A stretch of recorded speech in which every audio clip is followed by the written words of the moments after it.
बोलो जय संतोषी माता की। आपका दिन मंगलमय हो। माता आप पर सदैव कृपया बनाए रखें। संतोषी माता व्रत कथा। चलो कथा सुनाते हैं। एक बुढ़िया थी, उसके 7 बेटे थे। 6 कमाने वाले थे जबकि एक निक्कमा था। बुढ़िया 6 बेटों की रसोई बनाती, भोजन कराती और उनसे जो कुछ जूठन बचती वह 7वें को दे देती। एक दिन वह पत्नी से बोला, देखो मेरी माँ को मुझ पर कितना प्रेम है। वह बोली, क्यों नहीं, सबका झूठा जो तुमको खिलाती है। वह बोला, ऐसा नहीं हो सकता है, मैं जब तक आंखों से न देख लूं मान नहीं सकता। बहू हंसकर बोली, देख लोगे तब तो मानोगे। कुछ दिन बाद त्योहार आया। घर में 7 प्रकार के भोजन और चूरमे के लड्डू बने। वह जांचने को सिर दुखने का बहाना कर पतला वस्त्र सिर पर ओढ़े रसोई घर में सो गया। वह कपड़े में से सब देखता रहा। 6 भाई भोजन करने आए। उसने देखा, माँ ने उनके लिए सुंदर आसन बिछा नाना प्रकार की रसोई परोसी और आग्रह करके उन्हें जमाया। वह देखता रहा। 6 भोजन करके उठे तब माँ ने उनकी झूठी थालियों में से लड्डुओं के टुकड़े उठाकर एक लड्डू बनाया। जूठन साफ कर बुढ़िया माँ ने उसे पुकारा, बेटा 6 भाई भोजन कर गए, अब तू ही बाकी है, उठ तू कब खाएगा।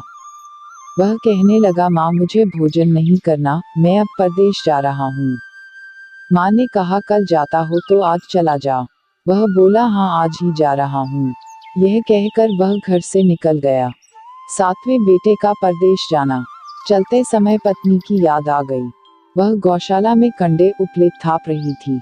वहां जाकर बोला, हम जावे परदेश आवेंगे कुछ काल, तुम रहियो संतोष से धर्म आपनो पाल।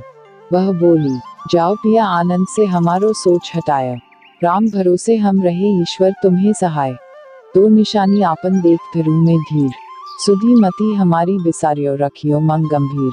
वह बोला, मेरे पास तो कुछ नहीं, यह अंगूठी है सो ले और अपनी कुछ निशानी मुझे दे। वह बोली, मेरे पास क्या है, यह गोबर भरा हाथ है। यह कहकर उसकी पीठ पर गोबर के हाथ की थाप मार दी। वह चल दिया। चलते चलते दूर देश पहुंचा। परदेश में नौकरी। वहां एक साहूकार की दुकान थी। वहां जाकर कहने लगा, भाई मुझे नौकरी पर रख लो। साहूकार को जरूरत थी, बोला रह जाओ। लड़के ने पूछा, तनख्वाह क्या दोगे। साहूकार ने कहा, काम देखकर दाम मिलेंगे। साहूकार की नौकरी मिली। वह सुबह 7 बजे से 10 बजे तक नौकरी बजाने लगा। कुछ दिनों में दुकान का सारा लेन देन, हिसाब किताब, ग्राहकों को माल बेचना सारा काम करने लगा। साहूकार के 7-8 नौकर थे, वे सब चक्कर खाने लगे, यह तो बहुत होशियार बन गया।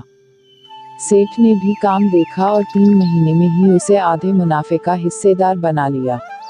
वह कुछ वर्ष में ही नामी सेठ बन गया और मालिक सारा कारोबार उस पर छोड़कर चला गया। पति की अनुपस्थिति में सास का अत्याचार। इधर उसकी पत्नी को सास ससुर दुख देने लगे, सारी गृहस्थी का काम करा के उसे लकड़ी लेने जंगल में भेजते। इस बीच घर के आटे से जो भूसी निकलती उसकी रोटी बनाकर रख दी जाती और फूटे नारियल की नारेली में पानी। एक दिन वह लकड़ी लेने जा रही थी। रास्ते में बहुत सी स्त्रियां संतोषी माता का व्रत करती दिखाई दी। संतोषी माता का व्रत। वह वहां खड़ी होकर कथा सुनने लगी और पूछा, बहनों तुम किस देवता का व्रत करती हो और उसके करने से क्या फल मिलता है। यदि तुम इस व्रत का विधान मुझे समझाकर कहोगे तो मैं तुम्हारा बड़ा आसान मानूंगी। तब उनमें से एक स्त्री बोली, सुनो, यह संतोषी माता का व्रत है। इसके करने से निर्धनता, दरिद्रता का नाश होता है और जो कुछ मन में कामना हो, सब संतोषी माता की कृपा से पूरी होती है। तब उसने उससे व्रत की विधि पूछी। संतोषी माता व्रत विधि। वह भक्तिनी स्त्री बोली, 1.25 आने का गुड़ चना लेना, इच्छा हो तो 5.25 आने का लेना या 1.25 रुपए का भी सहूलियत के अनुसार लाना। बिना परेशानी और श्रद्धा व प्रेम से जितना भी बन पड़े सवाया लेना। प्रत्येक शुक्रवार को निराहार रहकर कथा सुनना, इसके बीच क्रम टूटे नहीं, लगातार नियम पालन करना। सुनने वाला कोई न मिले तो घी का दीपक जला उसके आगे या जल के पात्र को सामने रखकर कथा कहना। जब कार्य सिद्ध न हो नियम का पालन करना और कार्य सिद्ध हो जाने पर व्रत का उद्यापन करना। 3 मास में माता फल पूरा करती है। यदि किसी के ग्रह खोटे भी हों तो भी माता वर्ष भर में कार्य सिद्ध करती है। फल सिद्ध होने पर उद्यापन करना चाहिए, बीच में नहीं। उद्यापन में अढ़ाई सेर आटे का खाजा तथा इसी परिमाण से खीर तथा चने का साग करना। 8 लड़कों को भोजन कराना, जहाँ तक मिले देवर जेठ भाई बंधु के हों, न मिले तो रिश्तेदारों और पास पड़ोसियों को बुलाना। उन्हें भोजन करा यथाशक्ति दक्षिणा दे माता का नियम पूरा करना। उस दिन घर में खटाई न खाना। यह सुन बुढ़िया के लड़के की बहू चल दी। व्रत का प्रण करना और माँ संतोषी का दर्शन देना। रास्ते में लकड़ी के बोझ को बेच दिया और उन पैसों से गुड़ चना ले माता के व्रत की तैयारी कर आगे चली और सामने मंदिर देखकर पूछने लगी, यह मंदिर किसका है? सब कहने लगे संतोषी माता का मंदिर है। यह सुनकर माता के मंदिर में जाकर चरणों में लौटने लगी।